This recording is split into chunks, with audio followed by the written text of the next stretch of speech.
Hello， 大家好，我是亚当。今天我们一起来聊聊这一双鞋，东契奇的第3代签名鞋卢卡3。刚在网上看到这一双鞋上市的时候我一时间都没有办法接受，这居然会是联盟当红炸子鸡卢卡东契奇的第3代个人签名鞋。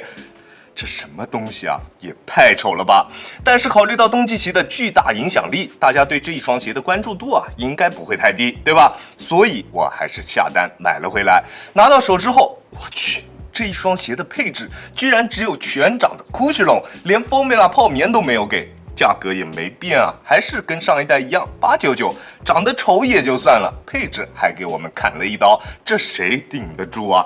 ？Sabrina 2代一样899的价格，人家起码还给我们搞了个前掌 zoom， 你不能仗着东契奇人气高就欺负我们东契奇的粉丝吧？但是在我穿了一段时间之后，我觉得我疯狂被打脸，我愿意为它的实战体验放弃掉我前面在意的这一切，不管是配置还是颜值都没有问题。但是现在的价格我并不推荐大家去购买，就这样的外观，这样的配置，这一双鞋的价格一定会降非常快，肯定会比上一代要快很多，2个月之内它必定会掉到400以内，所以大家不用着急去买这一双鞋，等它降价了，降到400以内了，那再去考虑购买，好吧 ？OK， 那接下来我来跟大家详细聊聊这一双鞋在实战方面的表现。在脚型适配方面，它的鞋楦属于正常略微偏宽一点点的鞋楦，就是耐克现在一直用的那个亚洲版鞋楦，大部分脚型的兄弟都可以选择这一双鞋，而且它使用的是分离式的鞋舌，即使你的脚背比较高那这一双鞋也可以跟你的双脚很好的进行适配。最重要的就是它的鞋头是这种正常的鞋头，没有任何母外翻的倾向。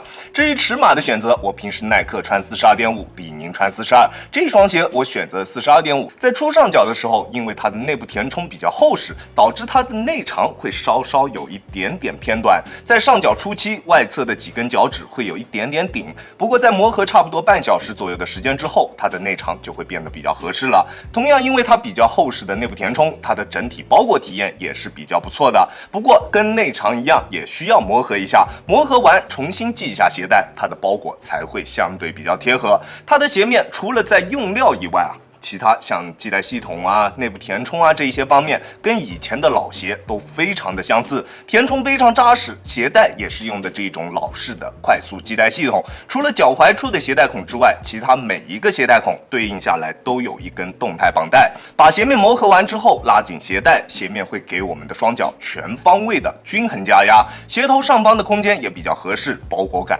非常舒适，完全不会有任何舒适度方面的问题。不过可能对于脚型比较偏窄的兄弟来说，两侧的空间会有一些偏大，窄脚的兄弟尽量就不要去考虑这一个鞋款了，好吧？而它的整体锁定表现，前中段确实非常不错，在变向的时候，双脚在鞋内几乎不会出现位移，但是脚踝部位的锁定并不是特别棒。虽然它并不会出现掉跟的现象，鞋面能够很好的带起它的中底，但是在一些横向滑步侧向急停的时候，它后跟处的鞋面没有办法很好的贴合住我们的脚踝，在脚踝处的鞋面会出现比较明显的多余空间，对于脚踝的锁定并不是特别出色，但是这一点完全不会影响到这一双鞋的保护性，因为它在球鞋外侧的这一块名为 ISO Plate 的 TPU 支撑片，能够很好的提升它的稳定性以及侧向支撑。当我们在做一些侧向急停或者是后撤步动作的时候，它侧面的这一块巨大的 TPU 支撑片能够很好的兜住我们的双脚，并且在做防侧翻测试的时候，能明显感觉到这一块 TPU 片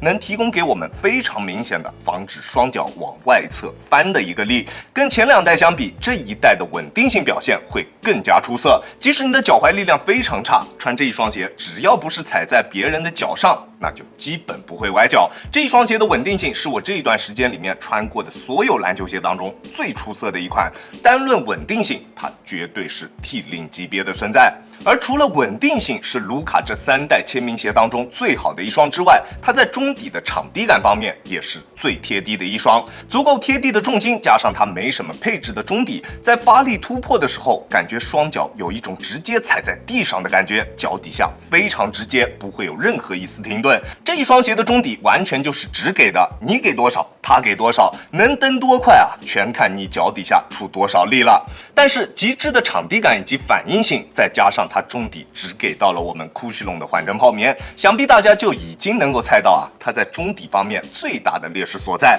没错，就是它的缓震。这双鞋可以说是没有任何缓震的一双篮球鞋。虽然较厚的鞋垫以及中底的酷栩龙能够提供给我们还算不错的脚感，但是只要我们有起跳落地的动作，就能明显感觉到它中底缓震的不足。前2代虽然在中底方面也没有给到我们气垫，但是中底的 Formula 泡棉能够很好的做到吸震这一点，但是这一代连吸震都没有了。我穿这一双鞋在单纯用脚后跟着地的时候，每一下都能感觉到强烈的震感，从脚底下一直传到头顶，震脑的感觉非常明显。但凡你对于缓震啊有稍微那么一点点的要求，那这一双鞋就一定不会是你想要的，好吧？它的缓震真的特别的糟糕。它的中底体验啊，会跟亚瑟士的篮球鞋有那么一点相似，很贴地，很直接，但是它的缓震表现甚至啊会比 Geo Hoop 还要稍微差那么一点，就看你顶不顶得住了。